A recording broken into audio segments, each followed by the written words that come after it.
여러분이 태어났을 때 처음 키가 얼마나 되었을까요?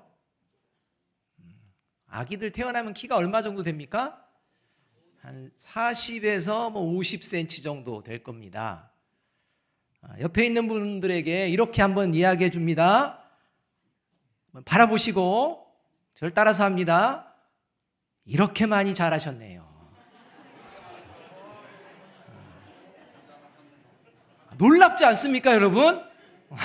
40cm, 50cm였는데 이렇게 많이 자랐습니다. 놀라운 하나님의 은혜인 줄로 믿습니다.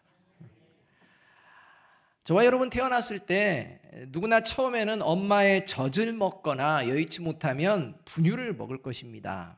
그러나 이 중에 지금도 엄마의 젖이나 분유를 먹으며 지내시는 분은 한 분도 없을 것입니다.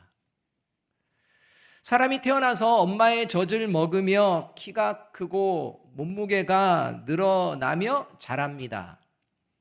그리고 어느 정도 지나면 젖을 뗍니다. 그리고 이유식을 먹기 시작합니다. 또 시간이 지나면 이유식도 뗍니다.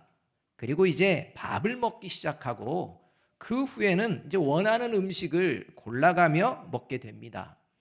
그러는 과정을 거치면서 성장하는 것이 정상적인 성장의 과정입니다. 그런데 여러분, 어린아이가 엄마 젖만 먹고 누워서 지내기만 원한다면 어떤 일이 벌어질까요? 뻔하지 않습니까? 걸을 수 있을까요? 없을까요? 걷지 못합니다. 누워만 있는데 어떻게 걸을 수가 있겠습니까? 걸을 힘도 안 생깁니다. 또 이유식과 밥을 통해서 골고루 영양 섭취가 되어야 하는데 문제가 생겨서 결국은 성장과 발달에 영향을 미치게 될 것이고 정상적인 생활을 하지 못할 것이 뻔합니다. 그래서 우리가 아이들을 자라는 것을 관찰하고 잘 자랄 수 있도록 돕고 이렇게 되는 거 아니겠습니까? 신앙도 마찬가지입니다. 예수님을 믿게 되면 반드시 시작은 영적인 어린아이와 같은 모습으로 시작합니다. 그러나 시간이 지날수록 영적으로 장성한 사람으로 성장하게 되어 있습니다. 왜냐하면 이 영적인 양식인 하나님의 말씀을 계속 먹기 때문입니다. 공급받기 때문입니다. 그래서 어린아이로 시작해서 장성한 성숙한 신앙인으로 자라게 되어 있습니다. 그래서 오늘 우리가 읽은 말씀에서는 구원받은 그리스도인의 모습을 이렇게 말씀합니다. 6장 1절 상반절과 2절 하반절 말씀 함께 한번 읽어봅니다. 시작. 그러므로 우리가 그리스도의 도의 초보를 버리고 완전한 대로 나아갈지니라. 여기서 그리스도의 도의 초보, 이것이 바로 어린아이와 같은 신앙을 말하는 것이고 완전한 대로 나아갈지라 라는 이 말씀이 바로 신앙이 성숙되어지는 것을 말합니다. 따라서 이 말씀은 구원받은 그리스도인은 신앙의 초보인 어린아이와 같은 신앙을 이제 버리며 성숙한 신앙인으로 성장하는 존재다, 이 말씀입니다. 그래서 하나님께서는 오늘 이 시간 저와 여러분이 예수님을 믿은 이후로 완전한 대로 나아가고 있는 이 영적으로 계속 성장하고 있는지 살펴보라 말씀하고 계십니다. 왜냐하면 예수님을 믿고 구원받은 그리스도인의 마땅한 모습이기 때문입니다. 자, 그렇다면 구원받은 그리스도인이 신앙의 초보를 버리고 완전한 대로 나아가는 모습, 그 구체적인 모습은 어떤 것일까요? 과연 저와 여러분은 지금 영적으로 성숙해지고 있을까요? 그렇지 않을까요? 첫째로 신앙의 초보를 버리고 완전한 대로 나아가는 모습, 이것은 바로 이런 모습입니다. 같이 한번 읽어봅니다. 시작. 어린아이와 같이 미숙한 신앙인으로만 살아가는 것을 부끄러워한다는 겁니다. 여러분, 구원받은 그리스도인으로 살아가면서 부끄러워해야 될 것들이 많습니다. 그 중에 대표적으로 부끄러워야 할 것이 뭐냐? 어린 아이와 같이 미숙한 신앙에만 머물고 있는 것입니다. 이걸 부끄러워해야 합니다. 이 부끄러움이 완전한 대로 성숙한 신앙인으로 이끌어가기 때문입니다. 오늘 우리가 읽은 본문 말씀은 사실 문맥의 흐름이 잠시 끊어지는 본문의 말씀입니다. 문맥이 잘 흐르기 위해서는 5장 10절에서 바로 7장 1절로 넘어가면 됩니다. 문맥의 흐름이 깔끔합니다. 그럼에도 불구하고 문맥의 흐름을 끊고 중간에 다른 주제를 언급한 것, 이것은 지금 말씀을 듣고 있는 이 히브리 기자의 편지를 읽고 있는 성도들의 영적인 상태에 심각한 문제가 생겨났는데도 불구하고 그것을 전혀 부끄러워하고 있지 않기 때문입니다. 그래서 5장 12절은요, 이렇게 이제 경고하시는 말씀을 이야기하는 것입니다. 함께 한번 읽어보겠습니다. 시작. 때가 오래 되었으므로 너희가 마땅히 선생이 되었을 터인데 너희가 다시 하나님의 말씀의 초보에 대하여 누구에게서 가르침을 받아야 할 처지이니 단단한 음식은 못 먹고 젖이나 먹어야 할 자가 되었도다. 이 말씀은 예수님을 믿고 신앙생활을 시작한 시간이 이제 많이 흘렀다는 것입니다. 그래서 이제 신앙이 성숙되어 다른 신앙의 초보자들에게 신앙생활이 무엇인지 바르게 가르치고 보여내야 될 그런 시점인데 전혀 신앙의 성숙이 일어나지 않아서 가르치기는 보여주기는 고사하고 여전히 가르침을 받아야 하는 처지에 있음을 경고하는 말씀입니다. 그러니까 미숙한 신앙으로만 시간이 흘러도 그런 신앙으로만 살아가고 있다는 것입니다. 특히 너희가 마땅히 선생이 되었을 터인데 라는 말씀을 통해서 알 수 있는 것은 마땅히 가르치는 선생의 위치가 아닌 여전히 가르침을 받아야 될 처지에 있음에도 전혀 부끄러워하지 않는다는 것입니다. 마땅히 선생이 되어야 되는 위치에 있는데 그런 위치가 아닌데도 불구하고 부끄러워하지 않습니다. 그냥 만족합니다. 문제가 크다는 것입니다. 그저 신앙의 기본만 아는 지식으로 그냥 만족합니다. 그리고 신앙의 기본이 되는 지식만 다시 그냥 배우고 다시 배우고 합니다. 가르쳐내지를 못합니다. 보여내지를 못합니다. 그게 6장 1절 2절의 말씀입니다. 이렇게 말씀합니다. 그러므로 우리가 그리스도의 도의 초보를 버리고 죽은 행실을 회개함과 하나님께 대한 신앙과 세례들과 안수와 죽은 자의 부활과 영원한 심판에 관한 교훈의 털을 다시 닦지 말고 완전한 대로 나아갈지니라 말씀합니다. 미숙한 신앙인은요 계속 닦는 게 있다는 겁니다. 그것만 배웁니다. 그것만 알았다고 모든 게 이제는 끝이라고 생각한다는 것입니다. 영적인 미숙한 상태로 머무는 사람의 특징은요, 신앙의 기본, 죽은 행실에 대한 회개, 하나님에 대한 믿음, 세례와 안수의 의미, 죽은 자의 부활, 영원한 심판에 대해서 배우고 다시 배우기만 하지 결코 배운 것이 삶의 자리에서 신앙의 성숙으로 이어지지 않고 있다는 것입니다. 간단히 말씀드리면 지식만 있지 행함이 이루어지지 않고 있다는 겁니다. 여러분 1년 52주 주일 예배를 드리고 말씀을 듣는데 1년이 지나고 5년이 지나고 10년이 지납니다. 그럼 10년이면 말씀 몇 번 들은 겁니까? 1년이 52주입니다. 52번. 10년이면 520번입니다. 520번. 그렇게 들어도 신앙의 성숙은 전혀 일어나지 않는데 부끄러워하지 않습니다.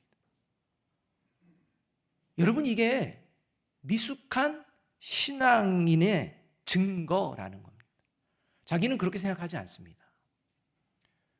그런데 그게 드러난다는 것입니다.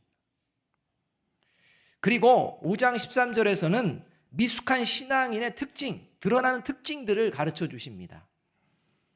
함께 한번 읽어봅니다. 시작. 젖을 먹어야 할 사람은 아직 어린 아이니 옳고 그른 것을 분별할 능력이 없습니다. 10년을 신앙생활해도 옳고 그름을 분별하지 못한다는 겁니다. 예를 들어 죄를 지으면 어떻게 해야 됩니까? 여러분, 회개해야 합니다. 이건 압니다. 근데 회개를 하지 않습니다. 회개를 하지 않는 이유는 내가 지금 죄를 짓고 있는지 아닌지 옳고 그른지 분별을 못하기 때문입니다. 그러니까 죄를 지으면 회개하면 된다 하는데 실제 회개가 없습니다. 분명 죄를 지었는데 말입니다. 그리고 생각합니다. 내가 무슨 죄를 지었어? 이럽니다. 그러니까 옳고 그름을 분별할 수가 없는 것입니다. 그러니까 지식만 있는 겁니다. 그렇게 지식만 있는 사람이 신앙의 성숙이 이루어질 턱이 없지 않습니까? 이렇게 신앙이 미숙해서 옳고 그름을 분별하지 못할 때 드러나는 이 구체적인 한 두 가지의 모습이 있습니다. 먼저 에베소서 4장 14절은 이렇게 말씀합니다. 같이 한번 읽어볼까요? 시작. 우리는 이 이상 더 어린아이로 있어서는 안 됩니다. 우리는 인간의 속임수나 간교한 술수에 빠져서 온갖 교훈의 풍조에 흔들리거나 이리저리 밀려다니지 말아야 합니다. 이 말씀에 의하면 어린아이와 같은 미숙한 신앙인의 특징은 뭐냐? 사람의 속임수와 간사한 술수, 간사한 유혹에 그냥 쉽게 넘어가고 빠진다는 것입니다.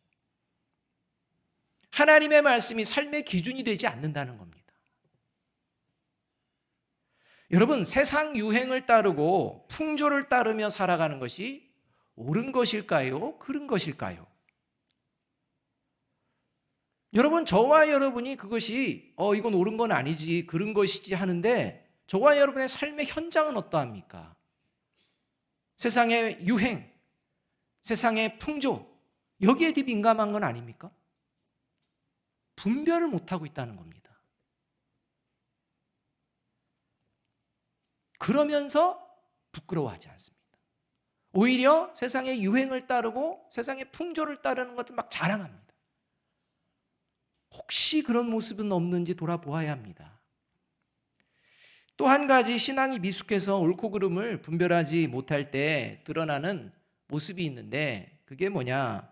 시기와 분쟁을 일으키거나 시기와 분쟁에 휩쓸려서 함께 살아갑니다. 그런데 부끄러워하지 않습니다.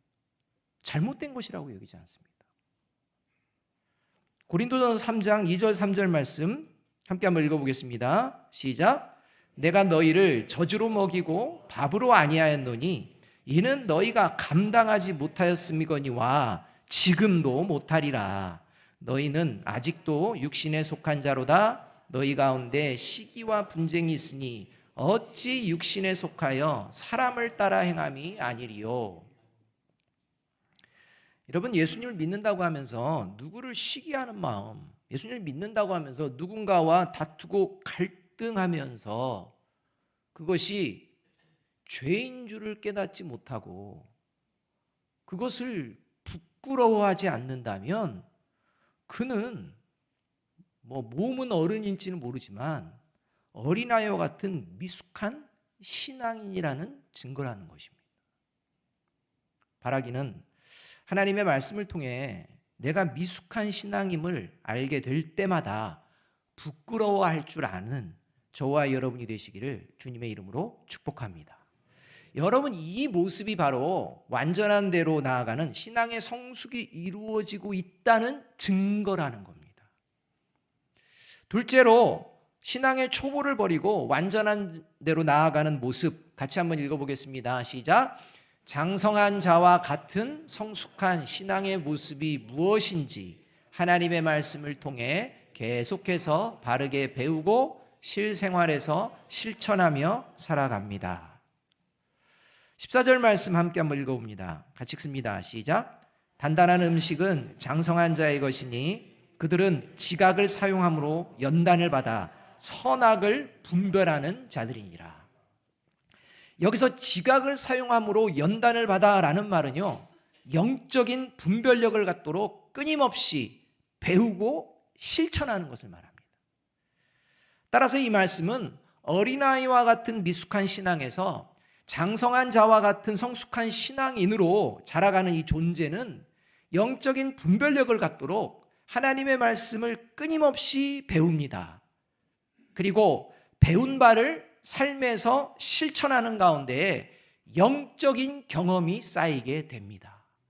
그래서 그 영적인 경험을 통해서 하나님이 기뻐하시는 선과 악을 분별해내는 이 능력을 갖게 되고 이 능력이 커지게 된다는 겁니다. 특히 여기서 선악을 분별한다는 것은요, 앞에서는 어린아이와 같은 자는 의를 알지 못하고 의를 분별하지 못한다. 다시 말하면 옳고 그름을 분별하지 못하는 건데, 여기서 말하는 선과 악을 분별한다라는 말은 참된 진리와 거짓된 진리를 분별해내는 것을 의미합니다. 단순히 선하고 악한 게 아니라 선으로 이끄는 참된 진리가 뭔지, 악으로 나가게 하는 거짓된 진리가 뭔지 이걸 분별해낸다는 겁니다. 그러니까 세상 사람들은 거짓된 진리가 진리인 것처럼 그냥 따라갑니다. 그래서 망하는 것입니다. 근데 이걸 분별한다는 겁니다. 특히 오늘 본문과 관련돼서 이런 것입니다. 미숙한 신앙에만 머물러 있어도 구원을 받을까요? 받지 못할까요? 미숙한 신앙에만 머물다가 끝난다면 구원 받지 못합니다. 근데 미숙한 신앙에 머물다가 그냥 그렇게 만족하며 살아도 구원받는 데는 문제가 없어. 이게 거짓된 진리입니다. 왜냐하면 믿음으로 구원을 받은 사람은 반드시 젖을 먹는 미숙한 신앙인에서 단단한 음식을 먹을 수 있는 성숙한 신앙인으로 자라게 되고 있다고 하나님이 말씀하시는 이 말씀이 참된 진리이기 때문입니다. 대충 저와 여러분이 좋을 대로 생각해서는 안 됩니다. 만일 오늘 하나님의 말씀을 들으면서도 스스로 생각하기를 미숙한 신앙에만 머물러 있어도, 이 정도의 신앙에만 머물러 있어도 구원을 받을 수 있다고 고집하시는 분이 있다면 성령의 도우심으로 그 생각을 바꾸셔야 합니다. 왜냐하면 그 생각 고집하게 되면 결국 멸망하는 인생이 될 것이라고 오늘 하나님이 다 분명하게 말씀해주고 계시기 때문입니다. 그게 6장 4절과 6절 상반절과 8절 말씀입니다. 이렇게 말씀합니다. 한번 빛을 받고 하늘의 은사를 맛보고 성령에 참여한 바 되고 하나님의 선한 말씀과 내세의 능력을 맛보고도 타락한 자들은 다시 새롭게 하여 회개하게 할 수 없나니 만일 가시와 엉겅퀴를 내면 버림을 당하고 저주함에 가까워 그 마지막은 불사름이 되리라. 예수님을 믿었습니다. 기쁨을 느꼈습니다. 하늘의 신령한 것들을 막 느낍니다. 은혜를 느낍니다. 은혜를 받습니다. 감동도 받습니다. 성령의 은사에 참여도 하는 것 같습니다. 여러분, 예수님을 믿음으로 성령이 자신과 함께 한다고 생각도 합니다.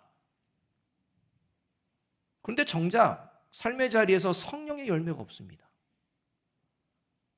예배를 드리면서 감격도 합니다. 은혜도 받았다고 합니다. 뭘 깨달았다고도 합니다. 그런데 정작 삶의 자리에서는 성령의 열매가 없습니다. 그리고 하나님이 보시기에 쓸모없는 가시와 엉겅퀴만 보이는 그런 인생으로 살아가는 존재가 있다는 것입니다. 그 인생의 결과가 멸망이다 말씀합니다. 근데 그런 존재의 특징이 뭐냐? 미숙한 신앙인으로 만족한다는 겁니다. 성숙한 신앙인으로 나아가는 데 관심이 없다는 것입니다. 여러분, 이것을 우리가 잘 돌아보아야 합니다. 멸망하는 이유는요, 하나님의 말씀을 통해 계속해서 참된 진리를 배우고 실생활에서 실천하며 살아가야 되는데 그렇지 않기 때문입니다. 10년 신앙생활합니다. 520번 하나님의 말씀을 듣습니다. 듣고 끝납니다. 삶의 자리에서는 성령의 열매가 없습니다. 그래서 타락하는 것입니다. 제가 예전에 제 딸 아이에게 볶음밥을 해줘야겠다는 생각을 하고 볶음밥을 해줬습니다. 이미 만들어진 냉동식품 볶음밥. 그러니까 거창한 게 아닙니다. 이미 그냥 파는 거. 그래도 볶음밥 해줘야겠다. 그래서 볶음밥을 해줬습니다. 그런데 왠지 볶음밥이 끈적하고 너무 달짝지근한 겁니다. 이상하다 생각하고 딸아이에게 이제 갖다 줬는데 나중에 알고 보니까 프라이팬에 기름을 두른다는 것이 기름인 줄 알고 올리고당을 부은 겁니다. 올리고당을 부으니까 이게 막 서로 달라붙고 끈적끈적하고 막 단 겁니다. 이상하다 생각하면서 딸에게 줬는데 우리 딸이 참고서 참 먹어주시더라고요. 참 미안했습니다. 그런데 여러분, 그 다음에도 제가 올리고당을 사용할까요? 안 할까요? 안 하죠. 습관이 생깁니다. 기름인지 아닌지 먼저 반드시 확인합니다. 왜냐하면 얼마든지 잘못할 수 있는 존재가 저라는 것을 실천을 통해 아주 생생하게 배웠기 때문입니다. 하나님의 말씀이 그런 겁니다. 살아보기 전에는, 실천해 보기 전에는 저와 여러분의 믿음이 어디에 있는지 알 수가 없습니다. 비록 부족하고 연약해도 하나님의 말씀을 들을 때 그 말씀을 삶으로 실천해낼 때 저와 여러분이 하나님이 기뻐하시는 믿음의 성숙을 이루어내게 될 줄로 믿습니다. 바라기는 장성한 자와 같은 성숙한 신앙의 모습이 무엇인지 하나님의 말씀을 통해서 계속해서 바르게 배우고 실생활에서 실천하며 살아가는 저와 여러분이 되시기를 주님의 이름으로 축복합니다. 셋째로 신앙의 초보를 버리고 완전한 대로 나아가는 모습은 어떤 모습이냐? 같이 한번 읽어봅니다. 시작. 성숙한 신앙인이 될 수 있도록 도와주시는 하나님의 은혜에 감사하며 살아가는 것입니다. 여러분, 어린 아이와 같이 미숙한 신앙인에서 성숙한 신앙인으로 자라가는 것은 사람의 의지와 노력으로는 절대 불가능합니다. 저와 여러분이 오늘 말씀 듣고 그래 내가 성숙한 신앙인으로 이제부터 살아야지 라고 의지를 가지고 노력을 한다고 해서 되어지는 게 아니라는 것입니다. 오직 하나님의 은혜와 도우심이 함께해야만 합니다. 반대로 말하면 저와 여러분이 아무리 애쓰고 힘써도 성숙한 신앙인의 모습을 보여내지 못하는 것은 구원받지 못했다는 뜻입니다. 그렇기 때문에 저와 여러분이 성숙해지면 성숙해질수록 하나님의 도우심과 은혜가 함께 하시는 증거이기 때문에 그로 인해 감사하는 마음으로 살아가게 된다는 것입니다. 그래서 6장 3절은 이렇게 말씀합니다. 함께 한번 읽어봅니다. 시작. 하나님께서 허락하시면 우리가 이것을 하리라. 자, 완전한 데 나아갈지라 라고 말합니다. 그런데 어떻게 가능하다? 하나님이 허락하시면 이렇게 말합니다. 여러분, 하나님의 은혜와 도움이 없다면 결코 예수님을 믿을 수 없습니다. 그리고 예수님을 따를 수도 없습니다. 결국 하나님의 은혜와 도우심이 없다면 영원한 하나님의 나라를 기업으로 받을 수도 없습니다.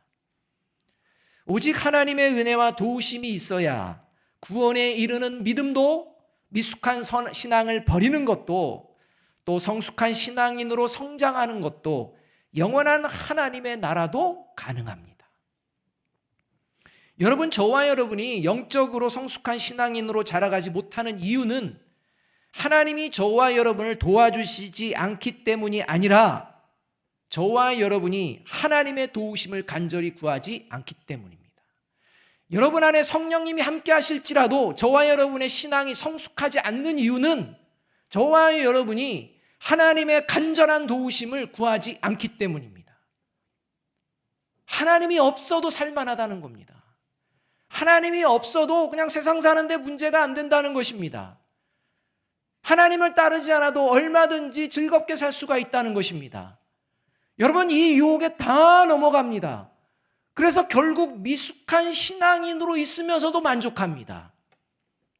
그래서 하나님께서 오늘 성령이 함께하는 자들에게 다시 한번 말씀해 주시는 것입니다. 하나님의 도우심이 없이는, 하나님의 은혜가 없이는 하루도 살 수 없는 존재가 구원받은 그리스도인인 줄로 믿습니다. 저와 여러분이 그 마음이 회복되어져 있는지 돌아보아야 한다는 것입니다. 왜냐하면 하나님은 이렇게 약속해 주셨기 때문입니다. 잠언 8장 17절 말씀 함께 한번 읽어봅니다. 시작. 나를 사랑하는 자들이 나의 사랑을 입으며 나를 간절히 찾는 자가 나를 만날 것이니라. 여러분, 하나님을 만나는 자만 그 신앙이 성숙되어집니다. 하나님을 만나지 않으면 그 신앙은요, 제자리에 머물거나 심지어 퇴보합니다. 구원받은 그리스도인의 신앙은 그런 신앙이 아닙니다. 잠시 머물 수는 있습니다. 잠시 퇴보하는 것은 같습니다. 그러나 반드시 전진하는 신앙인 줄로 믿습니다. 오늘 저와 여러분을 이 예배의 자리로 올 수 있도록 도우시고 인도하여 주신 분이 하나님이신 줄로 믿습니다. 그리고 저와 여러분의 신앙을 다시 어린아이와 같이 미숙한 신앙 버리고 완전한 신앙으로 나아가도록 이 예배를 통해 도와주시고 계신 줄로 믿습니다. 바라기는 오늘도 저와 여러분을 어린아이와 같은 미숙한 신앙인에서 장성한 자와 같은 성숙한 신앙인으로 자라도록 도우시고 은혜 베풀어 주시는 하나님이 나와 함께 하심을 감사하며 이제 하나님의 말씀을 바르게 배우고 실천하며 살아내기를 결단하는 저와 여러분이 되시기를 주님의 이름으로 축복합니다. 마지막으로 다시 한번 6장 1절 상반절과 2절 하반절 말씀 함께 한번 읽어보겠습니다. 같이 읽습니다. 시작. 그러므로 우리가 그리스도의 도의 초보를 버리고 완전한 대로 나아갈지니라. 아멘. 기도하겠습니다.